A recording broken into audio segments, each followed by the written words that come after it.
Bia Kamal Kanwa language school guadan banangi Kanwar English basic phrases ke dobriene phrases ka dobriene ala dob neriene shit ke I agree jen dobrita no mulo ikona katong nuare I agree and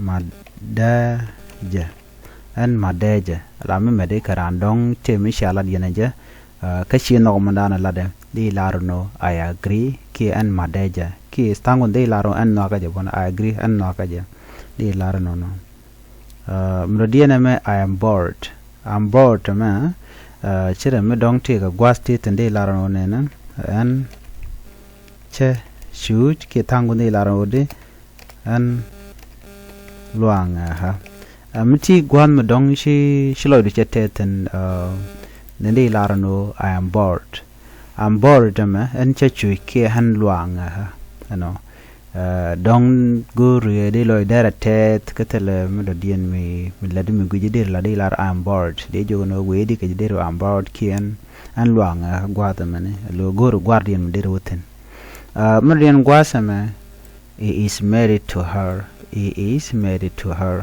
de kolarone na jen cha ja kwen nga nyamo ano jen cha ja kwen nyamo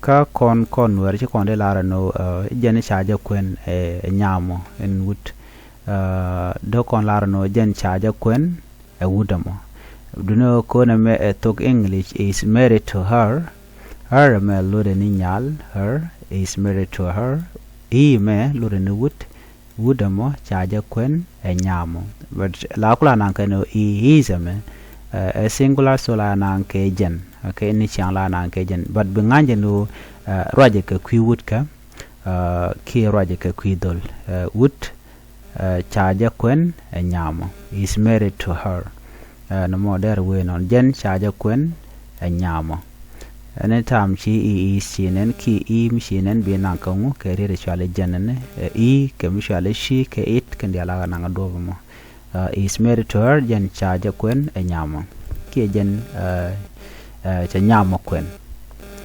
muradin it doesn't okay it doesn't like it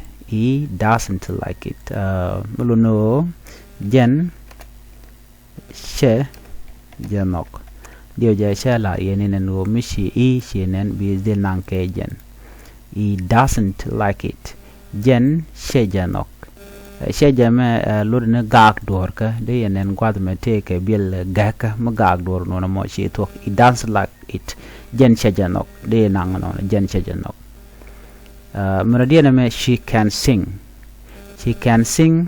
ka to dan she agent okay jen dereket okay jen dereket la sing mukadidi jen dereket she can sing jen dereket ke jen dereket la chere mi dong gu jen o dong ay ngaka mo kuje ke de la rano she can sing jen la kide chana nangono she can sing jen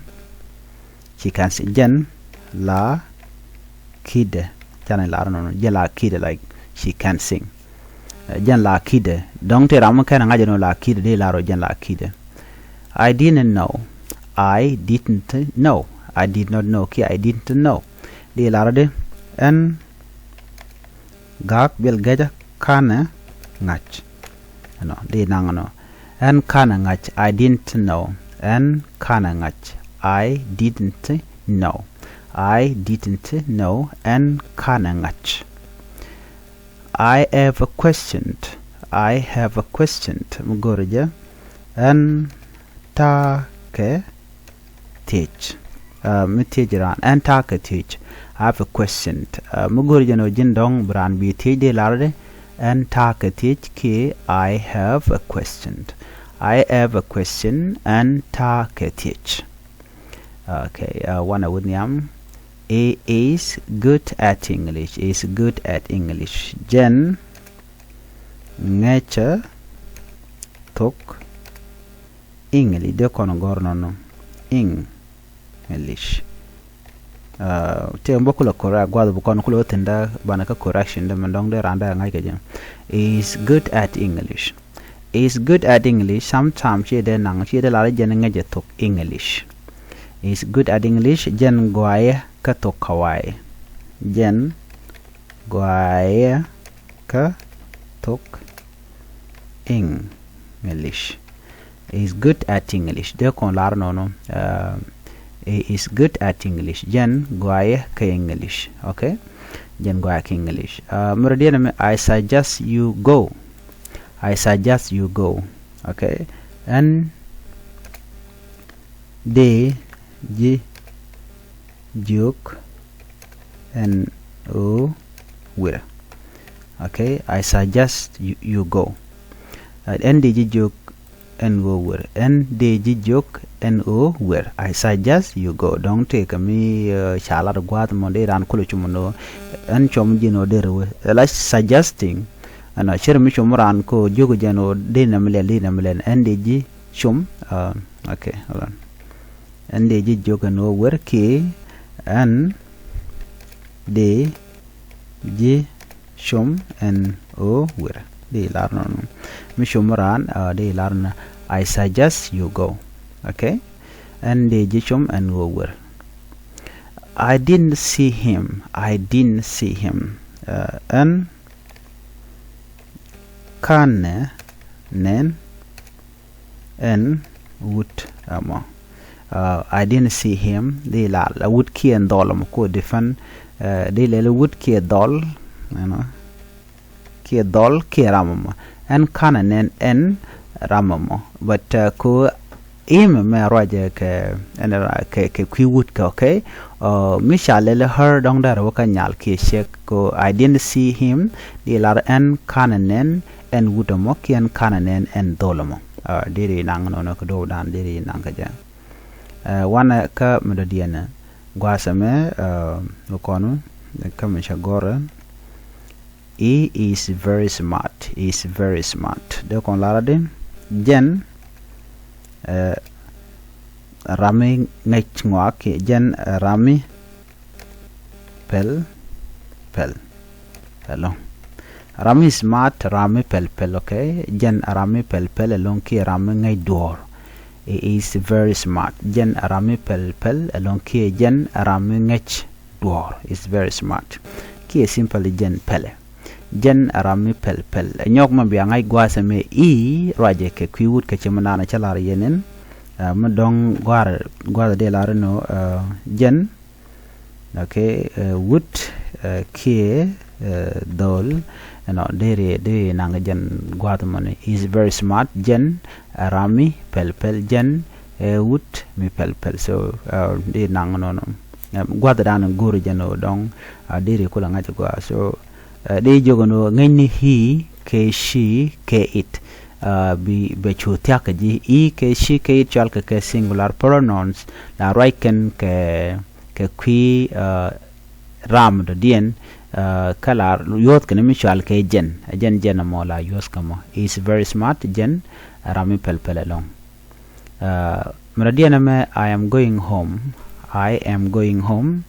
and wa cheng okay and wa cheng timchal ching kene cheng and wa cheng ajan gwara nomo I am going home and wa cheng Tangwen tano la kana gore xiang no chi xiang jen a xiang and wa xiang ka tong no la pronounce da nang dor jela dor gwar ka jam and wa xiang okay mi wi le xiang ba xiang na me chi xiang no cha different xiang kam rian shal ke xiang and wa xiang che to xiang te ke dobrin da dien lai wa nang ke ja mi chi gwar je ben but melat kon gwas me I am going home and wa chang jenta download and wa chang I am going home I have much work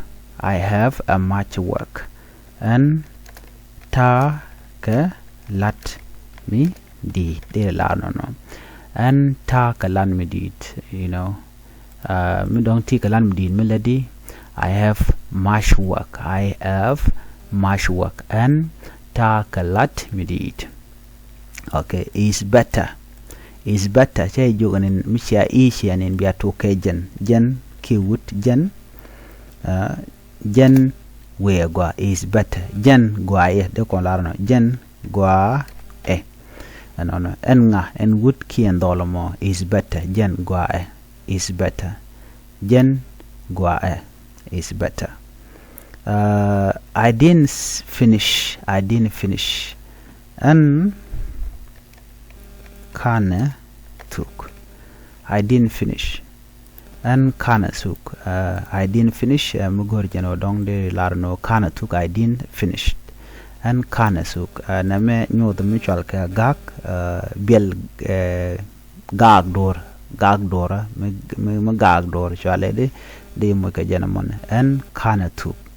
Bana peka gwasame mi jira mi jidit ka no language school gwasame gorno jin dere channel dere just subscribe dere notification bell je twain ko mite ngi mi shala rida chwa mala shube kaji ko dere jilbak ba nyoka baga ne ko kenen kono go jeno de ka tong no de kana ngai dobre ne tong nat kana talking english keten ko kena kono wona ka no alphabetical order ko dere ande roding yeke ani me guyu mala suggestion bi garping gwazama biatema.